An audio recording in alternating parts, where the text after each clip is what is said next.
டேய் சக்கர, இவன் கூட என்னடா பிரச்சனை? காலைல என்ன ஓதுனாரு அதை மட்டும் சொல்லு. இங்க பாருங்க, எனக்கு எதா இருந்தாலும் ஆர்டரா சொல்லித்தான் பழக்கம். இடையில குறுக்கு கேள்வி கேட்டீங்கன்னா எனக்கு சொல்ல தெரியாது. அப்புறம் நான் எந்திரிச்சு போயிருவேன். சொல்லவா எந்திரிச்சு போவா? என்ன புஷ்பா மேட்ரு இன்னும் முடியலையா? ஆமாண்ணே. அட என்னப்பா சொல்ற? ஒரு வார்த்தை என்கிட்ட சொல்லிருந்தீங்கன்னா முத வேலையா புஷ்பாவை நான் முடிச்சிருப்பேனப்பா. என்னத்த? அட பேசி முடிச்சிருப்பேன்னு சொல்ல 6 மணி. அடிக்காங்க பாஸ். பாஸ் எம்ஜிஆர் பாட்டுக்குனால உணர்ச்சி வசப்பட்ட பாஸ். எடுத்து கொடுக்குறேன். கொடுக்க சருத்தங்கலதைய வாங்கி கொடுத்துருவோம் சொல்லி வாங்கிட்டு வெளியே வந்து நின்னா அங்கே ஒருத்தன் ஓடி வரேன். துரும்பா இழைச்சு போயிட்டு என்னை பார்த்து காமெடி பண்ணீங்க. ஞாபகம் இருக்கா? மாமா என்ன சொன்னாலும் என்கிட்ட கரெக்டா சொல்ல நேரம் பார்த்து நீங்க கதவை திறந்துட்டு உள்ள பொத வந்து விழுந்தீங்க. அவர் உங்களை திட்டி வெளியே போனாரு, நீங்க போயிட்டீங்க. கடைசியா அந்த 500 கோடி மேட்டரை சொல்ல ஆரம்பிச்சார். ஒரு குவார்ட்டருக்கும் 10 ரூபா அதிகமா அழ வேண்டி இருக்கு. ரொம்ப ஃபீல் பண்ணாத. இந்த கடையில் இப்படித்தான். Excuse me 1 quarter. கொடுங்க. ஃபாஸ்ட். சேஞ்ச் கம்மியா இருக்கு. ஃபார்முலா கரெக்டா இருக்கா? குடிச்சு பார்த்து தெரிஞ்சுக்க. சவுண்ட் லவுடா இருக்கு.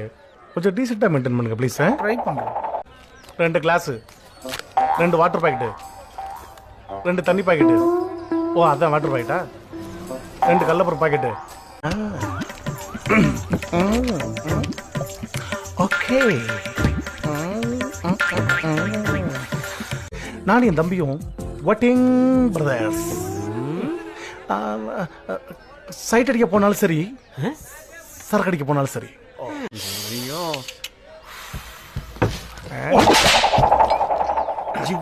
இருந்துச்சு. அங்கி உன்னோட மிக்ஸ் பண்ணி அப்படியே கலர் மாத்துறேன். உள்ள போறிய சும்மா போறேன். மிக்சரு, காரா புந்தி, ஆம்லெட், ஆஃப் ஆயில், அங்க பாரு சிக்கன் பெப்பர் ஃப்ரை. அவனை உள்ள அனுப்புனால்தான் நீ திருப்தி. அவனே அனுப்புறேன்ல. எல்லாரும் உள்ள போய் ஹாப்பியா இருக்கீங்களா நாச்சி? அப்புறம் ஏன் குடல் எரியுது? நீ உள்ள போனதுக்கு அப்புறம் கண்டவன்ட்டெல்லாம் செருப்படி வாங்குறேன். தேவை எனக்கு இவ்வளவு குடிப்பனே. அப்ப மத்த நாள கம்பல்சரி குடிக்க மாட்டீங்க? ஐயோ டெட்டி ஃபெலோ, மத்த நாளா டெஃபினட்டா குடிப்பேன். அப்ப ஏன் உங்க பேர் சனிக்கிழமை? சாட்டர்டேனாலே இருக்கானே இருக்கானா செத்தானு வந்து பாத்தியா?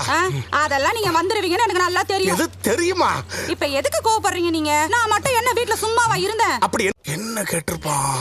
சரி ரமேஷ், நான் இப்ப கொஞ்சம் பிஸியா இருக்கேன். நைட்டு நானே பண்றேன்டா கால். ஆரடி ரமேஷ். உங்களுக்கு தெரியாது. தெரிஞ்சுக்கிறதுக்கு தான் கேக்குறேன். சொல்லுடி. தெரிஞ்சுக்கிட்டு இப்ப என்ன கிளிக்கா?